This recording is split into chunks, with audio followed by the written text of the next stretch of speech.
السلام عليكم ورحمة الله وبركاته. إن الحمد لله نحمده ونستعينه ونستهديه ونستغفره ونتوب إليه ونتوكل عليه ونعوذ بالله من شرور أنفسنا وسيئات أعمالنا. من يهده الله فلا مضل له ومن يضلل فلا هادي له. اللهم صل وسلم وبارك على محمد وعلى آل محمد كما صليت وسلمت وباركت على إبراهيم وعلى آل إبراهيم في العالمين إنك حميد مجيد. أما بعد. Salam Fayusman, Ahmad Adab Abdullah, Fatin Ami, Muhammad Adib dan semua yang hadir pada malam yang mulia ni. Malam ni saya akan bawa tuan-tuan untuk meroka ayat ke-60 hingga 62 dari surah Al-Nisa yang menceritakan tentang lagi sifat Yahudi dan juga yang sama dengan sifat munafik. Betapa bahayanya sifat munafik ini kerana sifat itu menyamai sifat yang ada pada musuh Allah, iaitu kaum Yahudi. Walau bagaimanapun saya akan bawa kepada tuan-tuan juga kisah tentang manusia yang beriman di kalangan kaum Yahudi itu. Siapakah mereka? Yahudi, Ahlul Kitab, Israiliyah yang kita kena kenal, bahawa tidak semua kaum Yahudi itu seperti digambarkan merujuk kepada kejahatan, kekalutan, kedegilan, keingkaran dan sebagainya. Kita kena adil juga pada mereka kerana di kalangan mereka yang baik. Kalau saya kata kepada tuan-tuan, orang Kelantan suka makan yang manis-manis, adakah semua orang Kelantan begitu? Adakah doktor pakar yang mengajar kita menjauhi gula dari Kelantan pun makan yang manis? Tentu tak begitu kan tuan-tuan. Ini maknanya dari sudut bahasa dipanggil membabi taglib. Taglib ni kita generalize kan. Maka dalam konteks ayat Quran kita akan lihat teguran Allah SWT itu kerana kebanyakan daripada kaum Yahudi begitu sifatnya. Demikian juga kalau orang bertanya pada kita, betul ke COVID ni orang Yahudi buat? Jadi saya nak bawa tuan-tuan untuk meroka satu perkara yang berkaitan dan bagaimana cara menanganinya dan apakah doa-doa untuk mengatasi perkara sedemikian, memandangkan keterbatasan kita sebagai umat Islam yang pada ini cukup ketinggalan nak dibandingkan dengan bangsa-bangsa lain dari sudut kemajuan ekonomi dunia dan sebagainya. Jadi perkara ini akan saya sentuh dalam kuliah pada kali ini tuan-tuan. Jadi harap tuan-tuan jangan tinggalkan saya berseorangan. Mudah-mudahan tuan-tuan akan kekal bersama dengan kuliah tafsir pada malam ni. Jadi biasa saya galakkan tuan-tuan yang belum memiliki tafsir, marilah sama kita memiliki tafsir Munir. Tafsir yang sangat istimewa ini menyentuh isu semasa dalam konteks moden kerana penulisnya merupakan Syekh marhum Dr. Wahaba Az-Zuhaili, seorang ulama terkemuka dari Syria yang merupakan penulis buku-buku hebat, contohnya Fiqh Islami wa Adillatu, kemudian Tafsir Al-Munir yang sangat baik ini. Dan usaha kami adalah menjinakkan, merapatkan tuan-tuan dengan tafsir. Mudah-mudahan kempen satu rumah satu tafsir yang sedang kami lakukan sekarang ada kesannya kepada setiap kita ke arah memahami kalamullah. Jangan lupa ya, satu rumah satu tafsir, satu masjid satu tafsir, satu pejabat satu tafsir, satu surau satu tafsir, satu sekolah satu tafsir. Dan pada kali ini kalau tuan-tuan memiliki tafsir Munir daripada kami di Telaga Biru, tuan-tuan akan boleh satu kitab hadiah yang bertajuk Ensiklopedia Nama-Nama Anak. Buku ni baik untuk tuan miliki kerana ia merupakan penyuluh buat ibu bapa dan proses penamaan nama anak-anak, mengelakkan berlaku kesilapan di sudut ejaan kerana ia penuh dengan tulisan Arab dan juga tulisan Jawi, bukan saja tulisan Melayu. Tuan-tuan dapat lihat kan, dalam kolom ada tulisan Arab, tulisan Jawi, ejaan yang betul dan tepat. Kemudian kita dapat lihat juga bukan setakat nama yang dikemukakan, malahan nama para sahabat, nama para ulama, nama ilmuwan. Nama mereka itu ada huraiannya, ada informasinya. Macam kisah-kisah yang pernah saya bawa kepada tuan-tuan sebelum ni, kisah sahabat yang sangat pemurah, namanya Qais bin Sa'ad bin Ubadah, kisah tentang Abdullah bin Auf, maka ada dikemukakan di sini. Kisah di kalangan mereka yang masuk Islam macam Abdullah bin Salam ada dalam buku Ensiklopedia Nama-Nama Anak ni ya. Dan kita juga dapat melihat dalam buku ni lebih daripada 3,500 entry nama yang sangat manfaat. InsyaAllah tuan-tuan jadikan ia hadiah untuk orang-orang yang kita kasih bila mereka dapat anak dan sebagainya. Jadi tuan-tuan, setiap pembelian tuan-tuan pada tafsir ni, tuan-tuan akan dapat hadiah Ensiklopedia Nama-Nama Anak ni. Mari kita Bismillahirrahmanirrahim. Alam tara ila alladhina yaz'umuna annahum amanu bima unzila ilayka wa ma unzila min qablik يريدون أن يتحاكموا إلى الطاغوت وقد أمروا أن يكفروا به ويريد الشيطان أن يضلهم ضلالا بعيدا وإذا قيل لهم تعالوا إلى ما أنزل الله وإلى الرسول رأيت المنافقين يسدون عنك سدودا فكيف إذا أصابتهم مصيبة بما قدمت أيديهم ثم جاءوك يحلفون بالله إن أردنا إلا إحسانا وتوفيقا Sadaqallahul azim. Tidakkah engkau, wahai Muhammad, memperhatikan orang-orang yang mengaku bahawa mereka telah beriman kepada apa yang diturunkan kepadamu dan apa yang diturunkan sebelummu, tetapi mereka masih menginginkan ketetapan hukum kepada Tagut, padahal mereka telah diperintahkan untuk mengingkari Tagut itu, dan syaitan bermaksud menyesatkan mereka dengan kesesatan yang sejauh-jauhnya. Dan apabila dikatakan kepada mereka, marilah patuh kepada apa yang diturunkan oleh Allah dan juga patuh kepada Rasul, nescaya engkau, iaitu Muhammad, engkau melihat orang munafik menghalang dengan keras. Maka bagaimana halnya apabila kelak musibah menimpa mereka, iaitu orang munafik disebabkan buatan tangannya sendiri, kemudian mereka datang kepadamu, wahai Muhammad, sambil bersumpah, demi Allah, kami sekali-kali tidak mengkehendaki selain kebaikan dan juga kedamaian. Dalam kuliah yang terdahulu saya dah huraikan kepada tuan-tuan bahawa ayat ini turun berikutan dengan sikap sebahagian daripada kaum Yahudi yang telah pun bertemu dengan kaum Arab, orang-orang Arab yang ada di Mekah untuk menyelewengkan fakta. Dan saya juga telah cerita kepada tuan-tuan seperti kisah yang dikemukakan oleh para ulama ahli tafsir, macam contohnya Qurtubi, Tabari, Al-Baghawi, Syuuti, bahawa ia turun berikutan dengan seorang munafik yang bernama Bashar, yang datang bersisir dengan seorang Yahudi dalam satu isu. Lalu mereka telah bertemu dengan Rasulullah SAW. Asalnya mereka nak bertemu dengan Ka'bul Ashraf. Ka'bul Ashraf ni telah saya bincangkan, setengah tafsir mengatakan dialah Tagut yang dimaksudkan.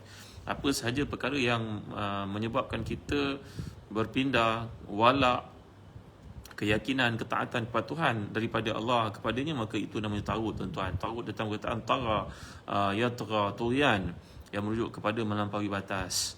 Maka si munafik ini zahirnya Islam, dia tidak bersetuju dengan cadangan Yahudi yang bersisi dengannya itu supaya bertemu dengan Rasulullah. Dia nak pilih bertemu dengan Ka'bul Ashraf. Lalu akhirnya si Yahudi itu menekankan bahawa kepentingan dalam apa yang berlaku ni merujuk kepada Muhammad sebagai ketua di negara ini, ketua di Madinah ni. Maka akhirnya si munafik terpaksalah bertemu dengan Nabi SAW. Bila keputusan dia buat, ternyata ia menyebelahi Yahudi. Kerana dalam Islam kita belajar hak hendaklah ditunaikan, amanah, tanggungjawab ditunaikan walaupun kepada si fasik, walaupun si mujrim, walaupun kepada si asin, walaupun kepada si kafir, kerana amanahlah satu benda yang berkaitan dengan kemanusiaan, tanggungjawab yang perlu kita tunaikan. Manakala dosa yang dilakukan ataupun kekufuran itu adalah merujuk hak dia dengan Allah, itu tak ada kena-mena dengan kita. Kita hanya menjalankan dakwah, tapi tanggungjawab kepada kita kepada mereka hendaklah ditunaikan. Macam pemimpin-pemimpin politik yang ada pada inilah, mereka wajib menjalankan tanggungjawab kepada bukan sahaja orang Islam, malahan kepada semua rakyat yang ada di tempat di bawah naungannya. Jadi ini adalah kerja yang merujuk kepada Nabi kita Muhammad SAW ketika menjadi pemimpin tertinggi di Madinah. Tapi bila keputusan itu tidak dipersetujui oleh munafik, maka dia ajak pula bertemu dengan Sayyidina Umar Khattab radhiyallahu anhu. Kerana nak bertemu dengan Ka'bul Ashraf, orang Yahudi itu sendiri pun tak setuju. Barangkali dia pun tahu kebejatan dan penyimpangan kejahatan yang ada pada Ka'bul Ashraf, walaupun dia seorang sebahagian daripada Yahudi. Maka akhirnya si Yahudi itu pun termangu-mangu, pelik, bingung. Kan ke Muhammad SAW, pemimpin tertinggi negara Madinah, telah buat keputusan, kenapa pula nak buat keputusan yang lain? Bagaimana keputusan yang baru nak override keputusan yang lama? Maka tuan-tuan akhirnya bertemu Sayyidina Umar. Sayyidina Umar menjadi sangat marah. Dia kata, tunggu dulu di luar rumah. Dia masuk di rumah, dia keluar dengan pedang, dipancung kepala si munafik itu. Inilah yang berkaitan dengan sifat golongan munafik yang sentiasa tidak puas hati dengan keputusan Allah dan Rasulnya. Bagaimana Yahudi boleh menerima keputusan tersebut, tapi si munafik ini tidak mahu terima keputusan Allah SWT dan Rasulnya sallallahu alaihi wasallam. Sebelum terlupa tuan-tuan, mari sama kita menggunakan produk Habatus Sauda yang berjenama Birkah ni. Black seed oil ni yang telah pun diproses, mudah-mudahan ada kebaikan padanya sebagai satu penawar pada musim berlakunya wabak sekarang ni tuan-tuan. Mudah-mudahan memberi kepada kita satu kekuatan antibody, kerana Nabi SAW menggalakkan penggunaannya, menyebut ia merupakan rawatan pada semua penyakit melainkan mati. Bismillahirrahmanirrahim. Nak kunyah boleh tuan-tuan? Bismillah. Jadi kalau tuan-tuan dapatkan minyak Habatus Sauda yang telah pun dikapsulkan ini, tuan-tuan beli 3, kami hadiahkan 1 botol. Dan tuan-tuan juga akan dapat sebuah hadiah yang menarik, iaitu buku mengenali Rasul kita sallallahu alaihi wasallam, mengenali pada nama-nama baginda yang disebut dalam Al-Quran.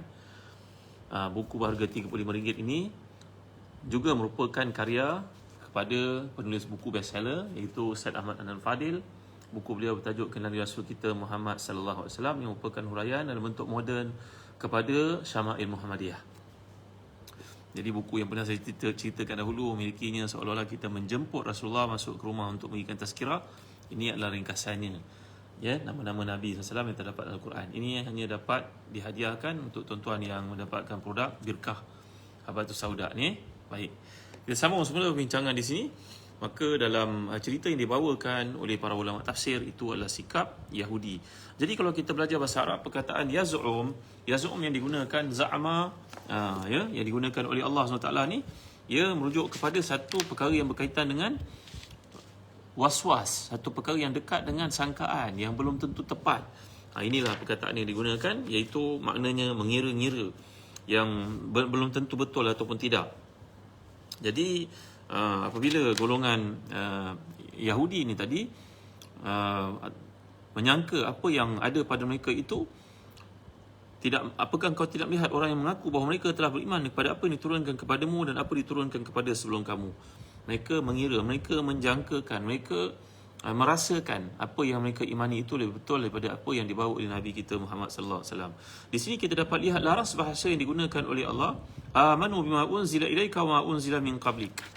Iaitu kalau kita perhatikan dalam kitab-kitab tafsir yang dimaksudkan oleh Allah SWT kat sini, iaitulah semua agama yang dibawa oleh nabi-nabi sebelum Nabi kita sallallahu alaihi wasallam merupakan satu yang memiliki asas yang sama. Sebab itu nanti ada peluang kita baca dalam surah Al-Anbiya bila Allah nyatakan a'udzubillahi minasyaitonirrajim wa ma arsalna min qablika min rasulin illa nuhi ilaihi annahu la ilaha illa ana fa'budun. Tidak pernah kami utuskan sebelummu wahai Muhammad SAW seorang pun rasul sebelummu, melainkan kami ajar mereka untuk membawa wahyu kepada manusia, iaitu tiada Tuhan yang layak disembah dengan sebenar-benarnya melainkan Allah Subhanahu Wa Taala. Jadi itu sebab disebut dalam hadis, kalau tuan-tuan perhatikan, ana aula nas bi Isa bin Maryam. Kata Nabi, kalau orang-orang Nasara itu mengatakan mereka itu merupakan pengikut setia Nabi Isa, aku nak beritahu kamu semua, aku dengan Isa lebih rapat daripada mereka dengan Isa. Aku lebih aula untuk mengatakan aku ini adik-beradik dengan Isa. Di dunia juga akhirat, kata Nabi. Laisa baini wa bainahu nabiyyun. Di antara aku dengan dia tidak ada seorang pun Nabi memisahkan kami. Mana rapatnya aku dengan Isa bin Maryam, maksud Nabi kita SAW. Kemudian Nabi mengatakan, wal anbiya'u ikhwatun li'allatin ummahatuhum syatta wa dinuhum wahid. Nabi telah menyatakan bahawa semua Nabi ini merupakan Banu Alat. Banu Alat ni maknanya tuan-tuan, Alat, Ain Lam Alif Ta Maftuha. Alat berarti aku dan semua Nabi merupakan adik-beradik. Yang diumpamakan Nabi kat sini dan tafsiran yang dikemukakan itu, kami merupakan perutusan daripada Allah yang seolah-olah datang daripada seorang bapa, tapi ibu kami berbeza-beza. Bukanlah maksudnya Nabi ini datang daripada satu keluarga, memang seperti itu maksudnya, tapi maksud yang dikehendaki Nabi di sini, semua Nabi membawa kepada ajaran Tauhid. Jadi seolah-olah walaupun maksud yang dikemukakan di situ, kata Ibn Hajar dalam Fathul Bari penjelasan kepada hadis sahih ini, bahawa Nabi menyangkal kata-kata golongan Nasara yang menyifatkan mereka lebih akrab kepada Isa. Lalu Nabi mengatakan, tak, aku lebih akrab dengan Isa berbanding dengan mereka. Kerana aku dengan Isa ni merupakan Nabi Allah. Kami Nabi-Nabi ni seolah-olah merupakan adik-beradik, bapa sama, ibu berbeza. Itu maksudnya. Banu Alat ummahatuhum syatta wa dinuhum wahid. Ibu-ibu mereka adalah beza-beza tapi daripada keturunan yang sama. Yang dimaksudkan di sini, kata Ibn Hajar, mereka share dari sudut kepimpinan, dari sudut akidah, dari sudut putusan, dari sudut risalah, dari sudut apa yang dikehendaki oleh Allah dibawakan itu merupakan wahyu. Jadi ayat ini bila kita perhatikan, golongan Yahudi mengatakan bahawa mereka beriman dengan apa yang diturunkan kepadamu dan apa yang diturunkan kepada sebelum kamu. Dia menyangkakan bahawa dia beriman, tapi sebenarnya dia tidak beriman kerana tidak menerimamu wahai Muhammad sallallahu alaihi wasallam. Ini merujuk kepada Yahudi dan merujuk kepada golongan munafik, iaitu golongan munafik seperti yang telah kita pelajari bagaimana bencinya mereka kepada Islam, kepada Rasulullah SAW, bahawa mereka mengheret mereka untuk mempertikaikan apa saja keputusan datang daripada Nabi sallallahu alaihi wasallam. Jadi bila Allah menyatakan bima unzila ilaika wa ma unzila min qablik, ia merujuk kepada Islam ini merupakan putusan semua Nabi yang pernah diutuskan oleh Allah SWT daripada Adam sampailah Muhammad alaihi wassalatu wassalam. Jadi tashbih ataupun perumpamaan yang dibawakan oleh Nabi dalam hadis sahih tadi, tashbih bil walid alladhi tazawwaja iddatan nisa'in fa anjamna auladan fal auladu ikhwatun min jihatil ab wa hadha ta'birun nabawiyyun daqiq li'annahu yumi ila ishtirakil anbiya alaihi wassalam min jihatin. Bila Nabi memperumpamakan kedudukan baginda seperti adik-beradik sebapa dengan nabi-nabi yang lain, itu bukan merujuk dari sudut biologikal, tapi ia merujuk kepada perutusan yang sama dan setiap mereka ni membawa risalah yang sama, iaitu wahyu mentauhidkan Allah SWT, dan tidak ada seorang pun di kalangan mereka yang suruh menyembah nabi-nabi, menyembah diri mereka. Itu tidak pernah dilakukan oleh seorang pun daripada perutusan Allah SWT, daripada Adam sampai kepada Muhammad sallallahu alaihi wasallam, dan inilah yang dimaksudkan dengan kesatuan akidah yang dibawa oleh setiap nabi. Baik, muslim-muslim rahmati dan dikasihi sekalian. Jadi bila merujuk kepada ayat ini lagi, golongan munafik ini mereka memilih untuk memilih tagut, memilih Ka'bul Ashraf, memilih undang-undang selain daripada Allah SWT tetapkan. Kerana dalam hati mereka kekafiran sebenarnya. Yang zahir nampakkan keislaman, tapi dalam hati merupakan kekafiran, kebencian dan juga penentangan, keingkaran terhadap Nabi SAW dan kepada Islam. Muslim-muslim rahmati dan dikasihi sekalian, bila kita lihat kepada ayat ini, bila dijatakan oleh Allah, ya zu'um, az-za'am matiyatul kazib.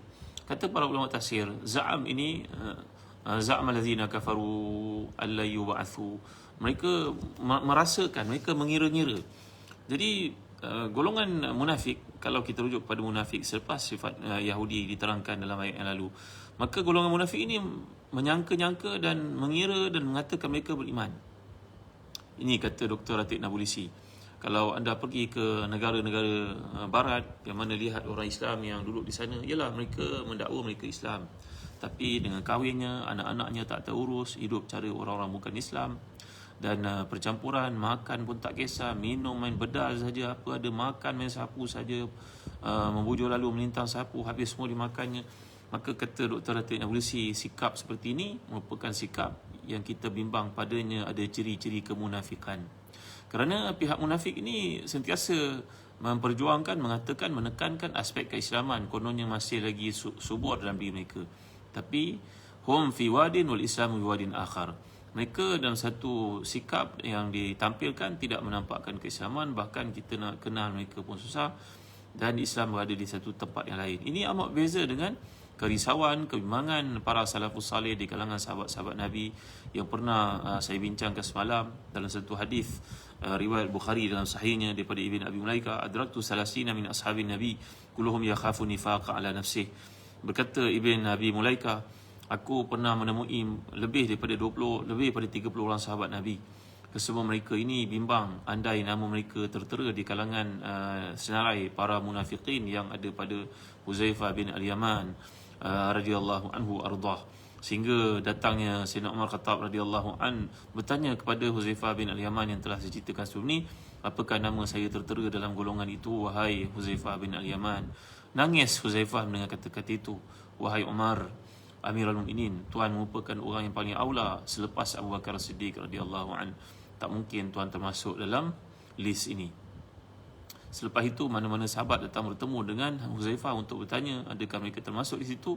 Huzaifah tidak menjawab sama sekali. Beliau mengatakan, aku hanya jawab pada Umar Khattab saja. Selepas itu siapa datang bertemu aku yang kata 30 orang ni bertanya kepada aku adakah nama mereka termasuk, aku tidak jawab apa-apa. Kerana bimbang dengan menjawab itu membuka ruang untuk dilabel orang-orang tertentu dengan sifat nifaq.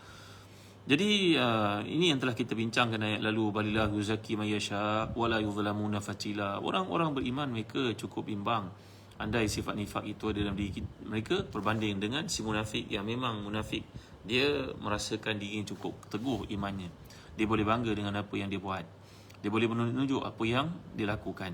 Padahal amalan-amalan yang dilakukan itu sepatutnya hanya layak diketahui oleh Allah sahaja semata-mata. Tuan-tuan ingat ya, bila mereka bertanya kepada Abdullah bin Mubarak, salah seorang daripada ulama yang sangat tersohor, yang sangat mulia, yang kaya, yang hidup sezaman dengan Imam Malik, apakah yang menyebabkan Imam Malik itu begitu kemas dan juga ramai pengikutnya, buku-bukunya, karyanya dibaca orang, diperjuangkan jadi satu mazhab yang teguh, padahal ilmu orang seperti Imam Malik itu, orang sepertinya bahkan lebih daripadanya ramai di Madinah. Kenapa mereka tidak tersuar macam Imam Malik? Jawapan Abdullah bin Mubarak ini begitu solid. Katanya bahawa Imam Malik ini mempunyai banyak kelebihan amal salih yang tidak ditunjuk kepada orang. Maka itu salah satu sebab keikhlasannya yang menyebabkan Allah memelihara pandangan-pandangannya sampai diikuti oleh kebanyakan orang di Afrika pada ini merupakan mazhab Maliki, tuan-tuan dimuliakan Allah sekalian. Jadi bila kita perhatikan ayat ini, Allah menceritakan kepada kita tentang sifat Yahudi dan sifat munafik yang ada persamaan di situ. Mereka mendakwa beriman kepada Allah dan beriman kepada apa diturunkan kepada Rasulullah, tetapi sebenarnya mereka memilih untuk mengambil pandangan tagut.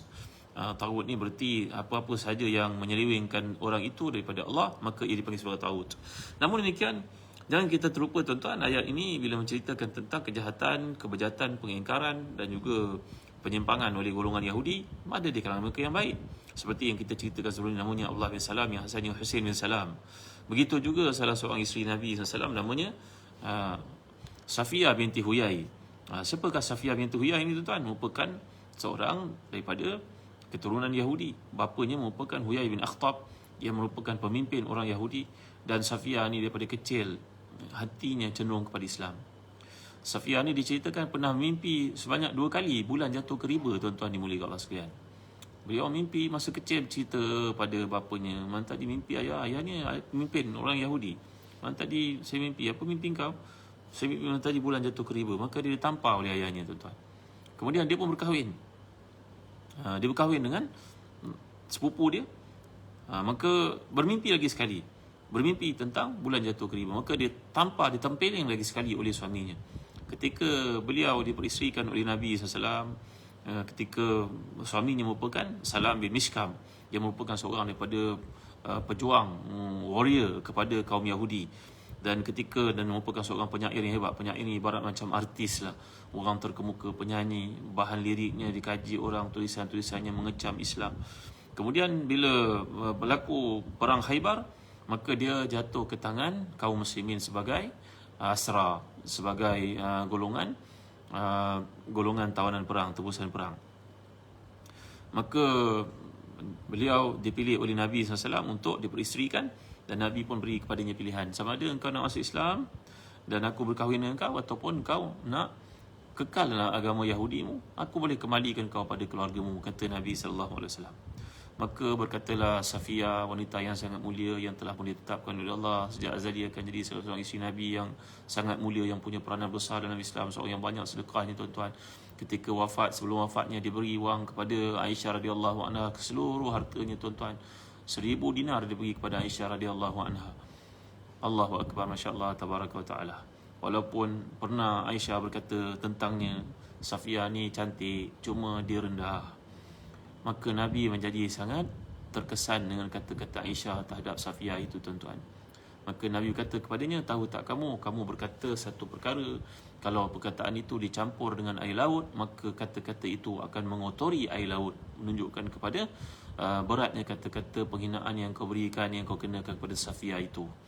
Dan pernah, tuan-tuan, ketika Hafsah binti Umar radhiyallahu anhuma bersisih faham dengan Safiyah, isteri Nabi yang merupakan seorang tawanan perang daripada kaum Yahudi ini, maka Hafsah telah mengatakan kepadanya, "Ya binta Yahudiyin, wahai anak orang Yahudi."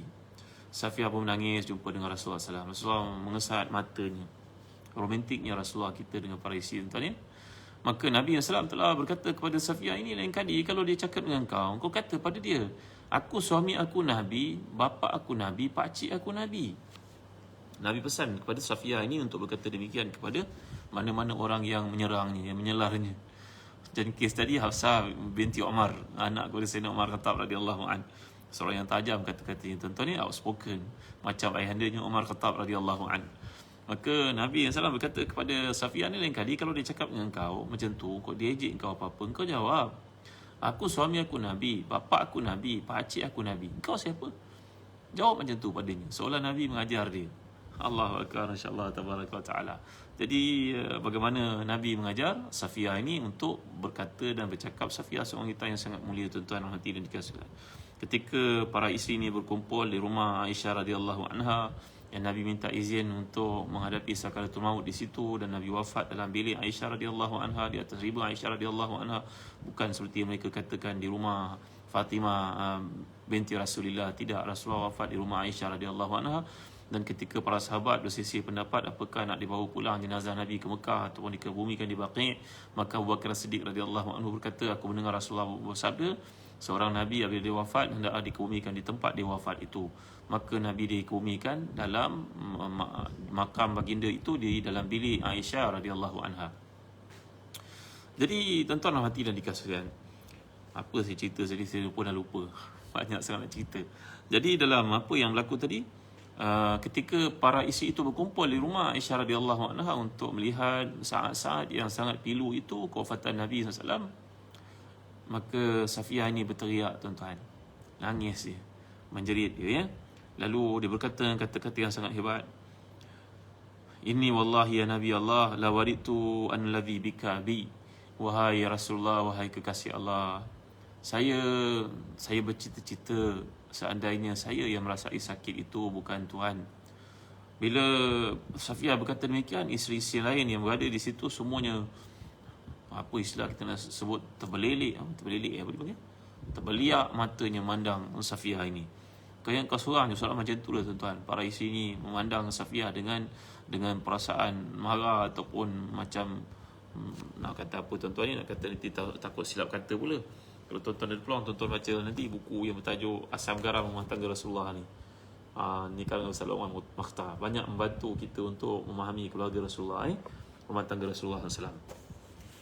Jadi balik kepada cerita ni tadi, Safiyah dengan kesedihannya ketika melihat Rasulullah mengalami sakaratul maut, innalil mauti sakarat, sungguhnya mati itu memiliki rasa sakit yang amat sangat.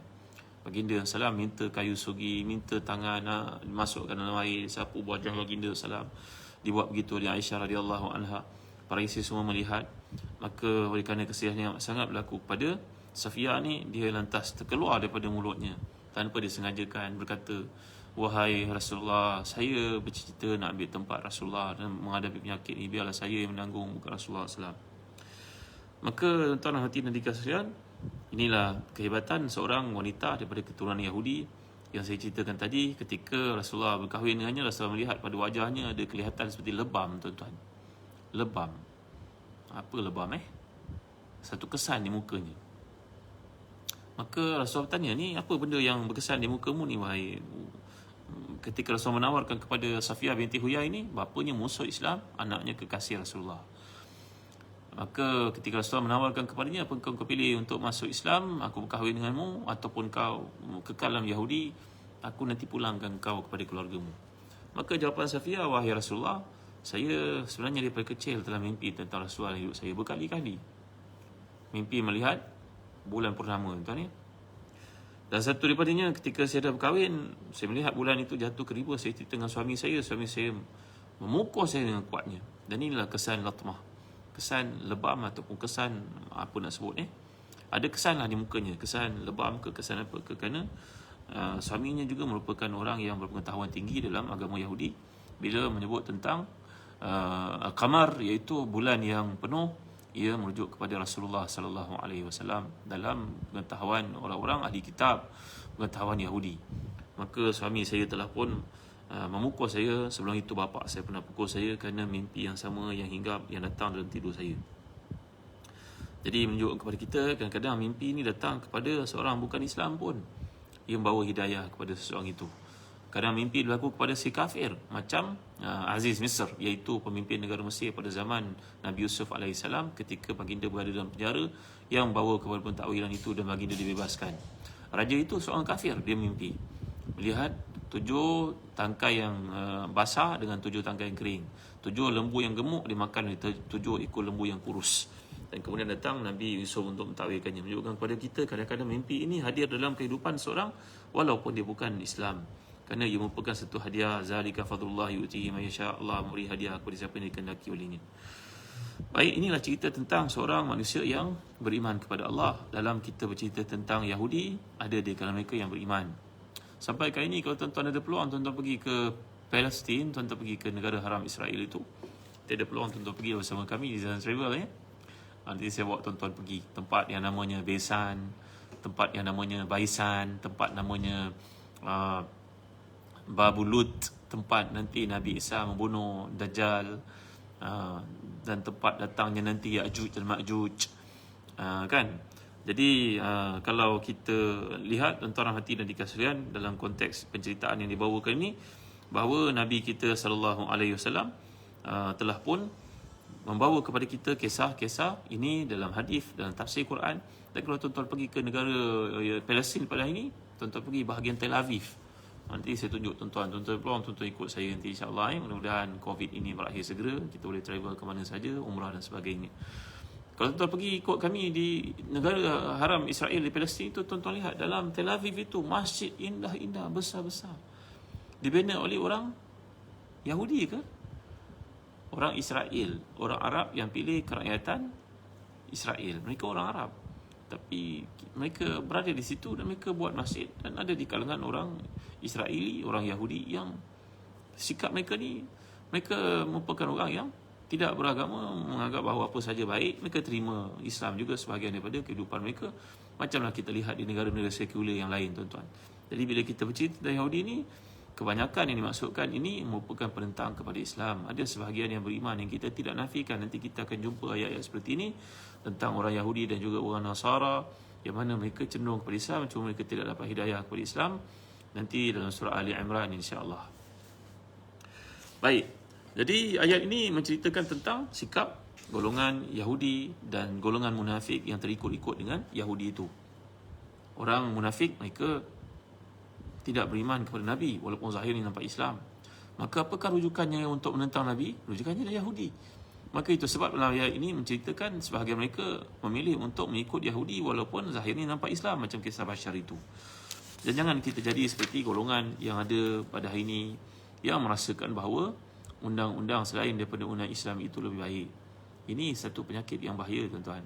Ini adalah satu jalinan Islam liberal yang bahaya. Bila seseorang merasakan ihtikam ila ghairi syari'illah, ila ghairi syari'atillah afdal minal ihtikam ila syari'atillah. Orang yang merasakan bahawa pelaksanaan undang-undang ini kena ikut daripada barat, kerana apa yang ada dalam Islam pada ini tak sesuai lagi, kolot, ketinggalan. Ini merupakan satu kata-kata yang bahaya. Jadi ayat ini merujuk kepada peristiwa berlaku 1400 tahun yang lalu di kalangan penentang-penentang Islam yang mana zahirnya nampak Islam. Kita bimbang di kalangan kita pada hari ini pun ada yang berfikir sedemikian, yang mendapat pendidikan di tempat-tempat Islam, tapi penentangan, kebencian, kemeluatannya kepada Islam itu luar biasa.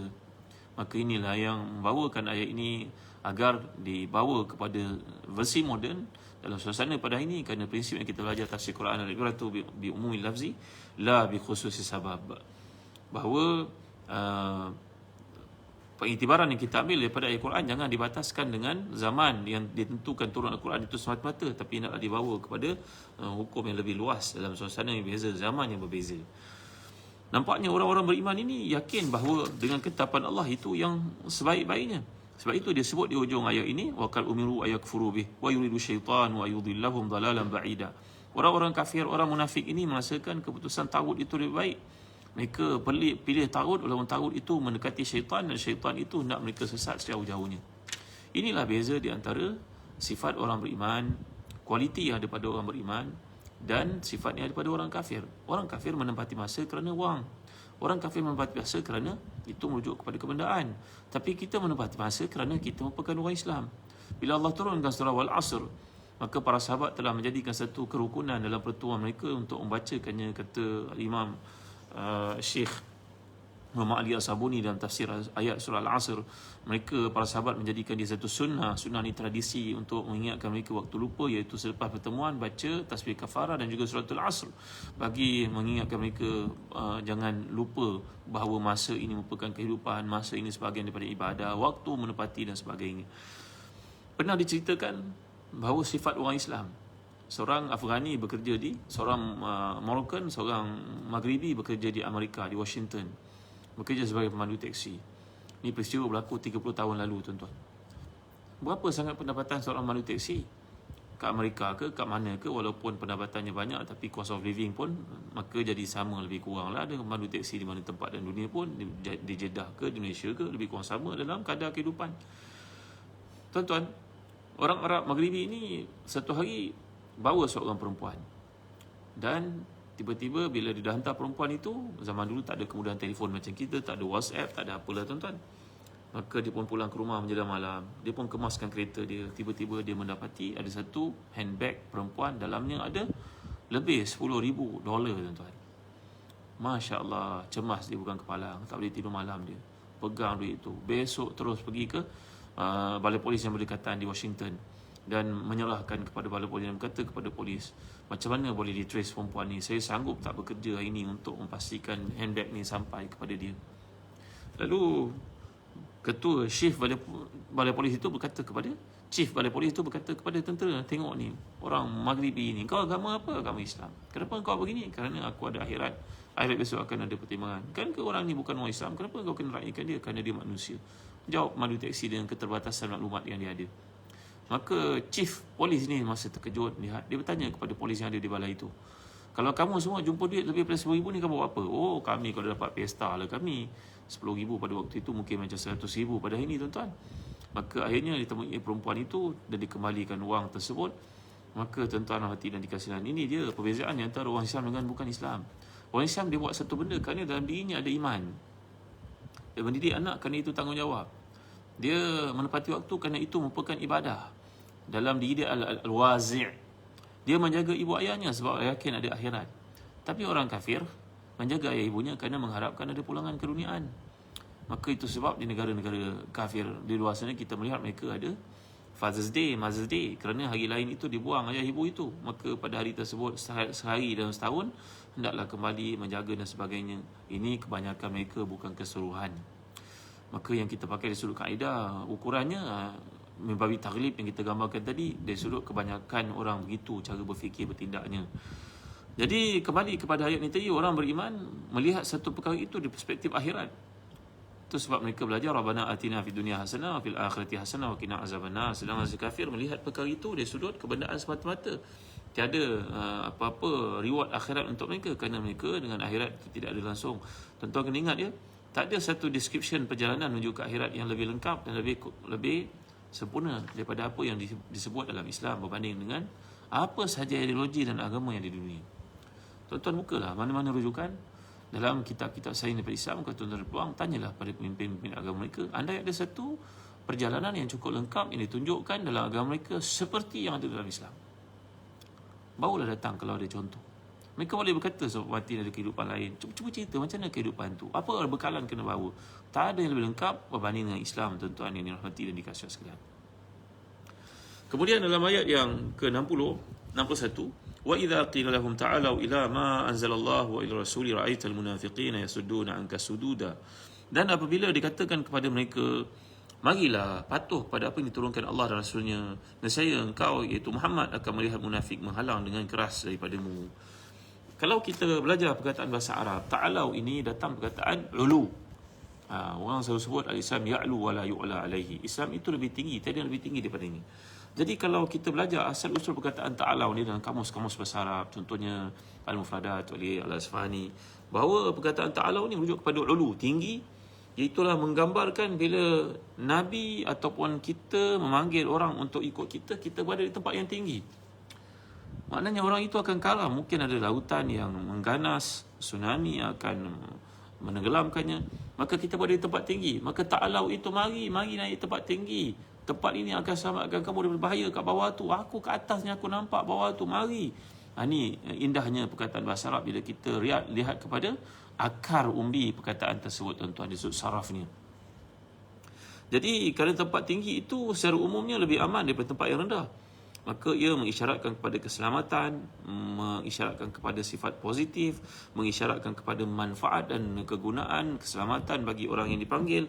Jadi Al-Quran seringkali menggunakan perkataan ini untuk mengajak manusia sekaligus mengisyaratkan kepadanya bahawa bimbingan, tuntutan keislaman itu menyelamatkan kita daripada berbagai-bagai bahaya yang ada di luar sana. Jadi tuan-tuan hati dan dikasihi sekalian, inilah dia keindahan bahasa Al-Quran. Kalau kita perhatikan perkataan itu, bila kita baca, kita menghayati, ia menambah iman, tuan-tuan. Itu sebab bila kita melihat suasana yang pada hari ini, orang Islam lebih kagum kepada pandangan orang kafir di luar sana. mencerita perniagaan, habis. Tidak ada pun dalam kamus mereka tentang kejayaan Abdurrahman bin Auf membina empire perniagaan yang hebat di Madinah. Mereka mungkin tak kenal pun kepada Anas bin Malik. Mereka mungkin tak tahu pun Sa'ad bin Ubadah yang kita pelajari dan anaknya Qais itu. Mereka mungkin tak tahu pun ada seorang yang kaya seperti Da'laj bin Ahmad bin Da'laj. Mereka mungkin tak tahu tentang kekayaan yang daripada Al-Hasan bin Ali karamallahu wajhah. Tuan-tuan, mereka mungkin tak tahu kekayaan yang ada pada sahabat-sahabat Nabi ridwanullahi alaihim ajma'in kerana kiblat yang salah yang telah pun di GPS-kan dalam hidup mereka. Ya, mind map itu terlalu kebendaan sangat. Orang-orang kafir ini kebendaan yang ada dalam hidup mereka membawa mereka kepada apa tuan-tuan? Hiburan, syahwat, kegembiraan. Tengoklah dalam Facebook kehidupan orang-orang kaya yang hidup di sana di sini berpelesiran, entah mana duit dia dapat kita pun tak tahu. Tahu-tahu je kena tangkap untuk ditayang-tayang kepada orang. Tapi orang Islam, kekayaan yang ada itu, saya pernah sebut oleh tuan-tuan perkataan dinar. Kata para ulama di sudut fiqhul lughah, din campur dengan nar. Dinar itu sebenarnya din campur dengan nar. Nampak tak? Din campur dengan nar. Jadi din agama, nar neraka. Maknanya kalau kau gunakan duit itu untuk kebaikan dunia akhirat, kamu dapat din, dapat agama, dapat syurga. Tapi kalau kamu melencong, menyalahgunakan, kamu pergi ke nar. Apalah guna tuan-tuan kalau kebendaan yang ditayang-tayangkan itu diperolehi di sana sini semuanya merupakan harta yang diperoleh dari sumber yang haram. Yang pernah saya bincangkan dengan tuan-tuan, kata seorang sahabat Nabi yang mulia Samurah bin Jundab, bahawa harta Abdullah bin Mas'ud berkata juga, harta itu yang halalnya dihisap, yang haramnya diazab. Itu bukan kata-kata saya, itu kata para sahabat tuan-tuan. Harta itu yang halalnya dihisap, yang haramnya diazab. Yang halalnya dihisap, yang haramnya diazab. Jadi tuan-tuan hati dan dikasihi, saya berjanji kepada tuan dalam awal kuliah tadi untuk menceritakan tentang COVID. Apakah ia merupakan satu penyakit dibawa oleh Yahudi ke apa ke? Kerana kita dalam perspektif menceritakan tentang bagaimana pengaruh Yahudi ini kepada kaum munafik. Dan Yahudi mempunyai protokol ataupun target yang tertentu dalam perjuangan mereka di bawah berbagai-bagai brand yang mereka gunakan. Zionis contohnya menggunakan berbagai-bagai nama yang tertentu. Ada orang kata Illuminati, apakah ia merupakan sebahagian daripada akidah Yahudi. Bagaimana target Yahudi ada antarabangsa. Saya pernah cerita kepada tuan-tuan dalam buku protokol yang mereka keluarkan. Itu sebab Sayyidina Umar Khattab radhiyallahu anhu mengajar kita dalam doa ketika qunut. Ya, Nabi bersabda bahawa alaikum bisunnati wa sunnatil khulafa'ir rasyidin al-mahdiyyin alladhina ja'u min ba'di addu 'alaiha bin nawajis. Kamu nak selamat, kata Nabi kita SAW, ikutlah sunnah aku dan sunnah para khulafa' yang datang selepasku, gigitlah ia pada gerahammu, tidak kau lepaskan. Mana tuan-tuan, kalau kita gigit di bahagian depan, gigi kita dia terlepas. Tapi kalau kita gigit di dalam ini, maka dia tak lepas. Maka itulah sebabnya Sayyidina Umar Khattab radhiyallahu anhu ketika menyedari begitu bahayanya protokol dan kejahatan dan perancangan dilakukan oleh Yahudi. Saya nak cerita malam esok, tak sempat malam ni nampaknya tuan-tuan. Sabarlah banyak pula delay Ustaz Hazan suka delay. Tak sempat wajah dia tuan-tuan. Saya betapa penat dan tuan-tuan penat melihat muka saya ni. Maka antara doa Sayyidina Umar Khattab radhiyallahu anhu yang baginda tambahkan di samping kunut yang kita bacakan dalam sembahyang itu, Allahumma hdini man hadait wa afini man afait wa tawallani man tawallait wa barik ma atait, sampai di hujungnya Sayyidina Umar tambah. Ini satu sunnah yang baik. Tuan ni tuan-tuan boleh dapatkan daripada buku Azkarul Azkar ni pada muka surat 49. Saya harap Zazan Travel dah pun tracking siapa yang paling awal dan kekal duduk dalam majlis ilmu ni untuk diberi hadiah buku ni. Dia hantar secara percuma kepada tuan-tuan. Apa orang yang bertuah ni malam ni dan berikutnya. Kekal istiqamah nanti kami hantar pada Jumaat insya-Allah. Fatimah Wati tak penat dengan Ustaz cakap. Terima kasih.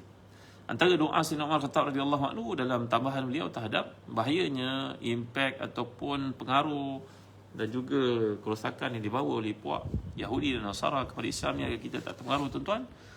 Sayyidina Umar baca, Allahumma inna nasta'inuka wa nastaghfiruka wa la nakfuruk wa nu'minu bika wa nakhla'u man yafjuruk.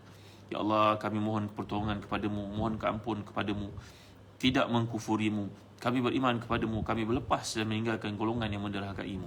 Allahumma iyyaka na'bud wa laka nusalli wa nasjud wa ilaika nas'a wa nahfid narju rahmataka wa nakhsha azabak inna azabaka jidda bil kuffari mulhiq. Tuan ya. Jadi maksudnya, ya Allah, kami abdikan diri kami kepadamu, karenamu kami mendirikan salat dan karenamu kami sujud, hanya kepadamu lah keridhaan-Mu lah yang kami harapkan. Kami mengharapkan rahmat-Mu dan kami takut azab-Mu. Sungguhnya azab-Mu pasti menimpa puak-puak kafirin.